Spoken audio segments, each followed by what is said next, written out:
video, we were looking at the Twitter page, and we were looking at different ways that you post up data and a different way that web page sources work. And this is a very useful tool if you're ever getting into web scraping, or if you're getting into like web development and you want to see where things are placed, and that can get really tricky. So keep that in mind. But we're gonna get right into it and start developing your page.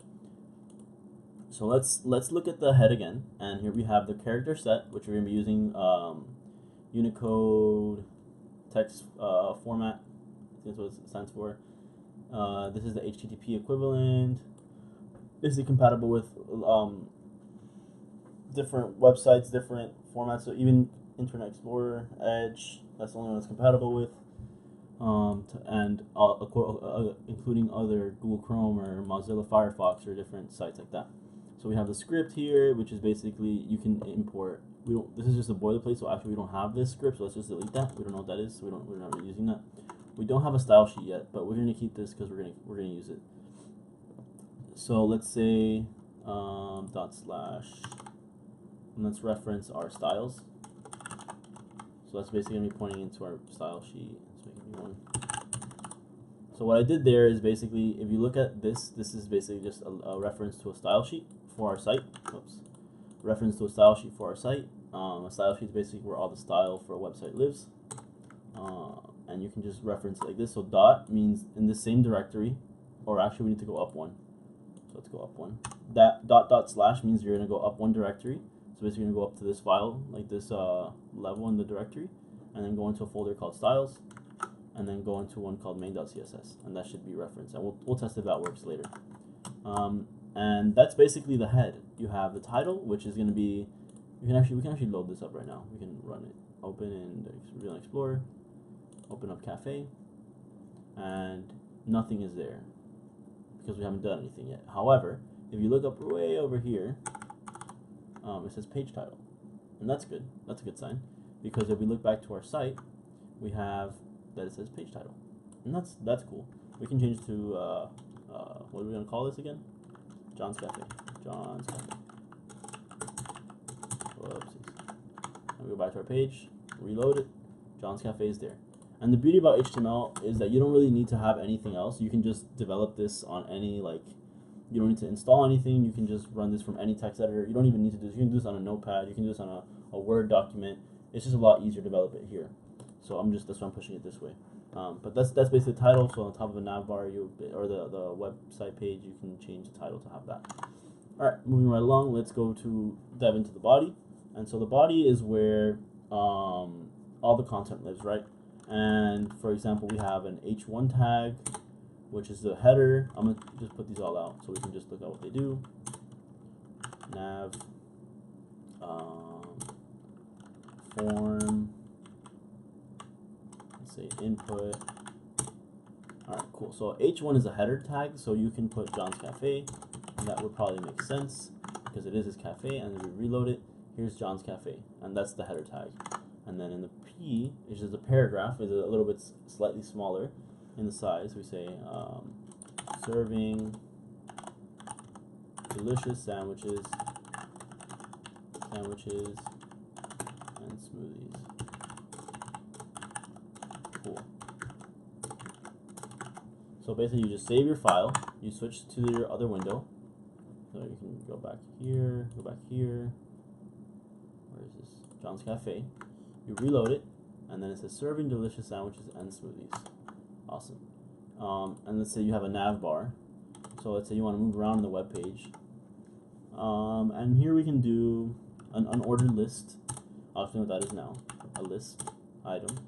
And then we say about, or I guess home would be a good one. We say another list item. You say menu. And then you can say about, would be another good one. About. Perfect. And so we're moving right along. Let's reload the page.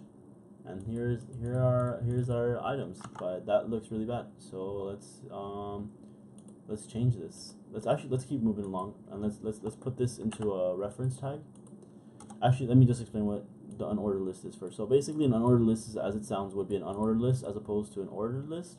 It basically holds different objects inside of a container, and then it sets them up by order, depending if it's unordered or ordered. So let's say if I change this to an O, to an ordered list, save that, reload, we have something that's in order now. And that seems cool, right? I guess. So let's go back to unordered because we don't really need that. Cool. So this can be a nav bar of some sort, right? You've seen there have been some sites that are like this, maybe like in the year 2000. Some sites have been like this. And let's make this actually go somewhere, right? That makes your website more dynamic. That makes it more useful. You can point to different things, get users across different parts of the website. So we're gonna put an anchor tag and reference to slash. Let's put this right here, anchor tag. Now, oh, has a link. Uh-oh. This is the file. This is my folder. I forgot how to do this. Oh, wait. Cafe. That's not how you do it. How do you do references in HTML? I'm going to go back in href menu. I think if you just do cafe.html, I think that actually might work. Home. Menu. Okay, this seems to work. If we do menu.html, let's see what happens. Menu. Cool, that's awesome. That's perfect. So we don't have a menu.html, but we can definitely make one. So let's say menu.html. Do the HTML thing again. You have to do this on every single page. If not, your website won't know what what kind of document it is, and you're just trying to access that. So you change this to Robert or John's Cafe. And in the body, you can say h1 tag, welcome to the menu.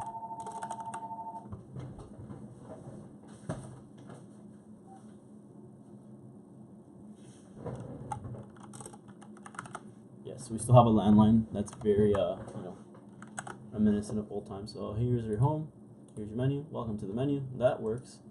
And I went back with a back arrow on my mouse, so that's basically all I did. But we don't have a way of getting back to the original site. So how can we make this persist? How can we make this navbar persist? And the short answer with HTML, just plain HTML, excuse me. The short answer with HTML is that it's impossible. You can't do that with HTML. You have to really specify every single part, and copy the code over.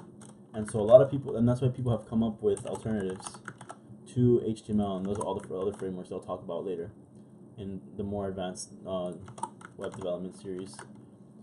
So here, we're going to make another page, and I'm just literally just doing the same thing that we've done already before. Rename, about, cool, HTML.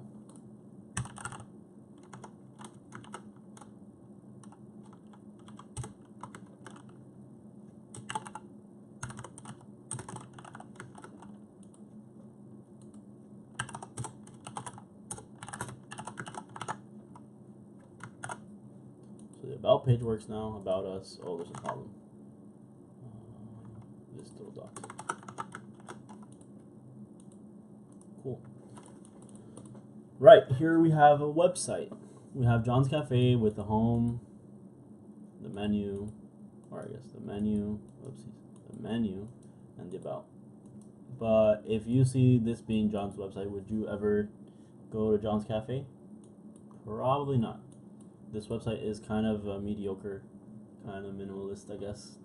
In the next video, we're going to be talking about Bootstrap and how we can make this site look a lot better, how we can make this really, really nice, really quickly, really easily, and it's actually a lot easier than you think. We don't have to spend that much time because there's frameworks around this. So stay tuned for the next video.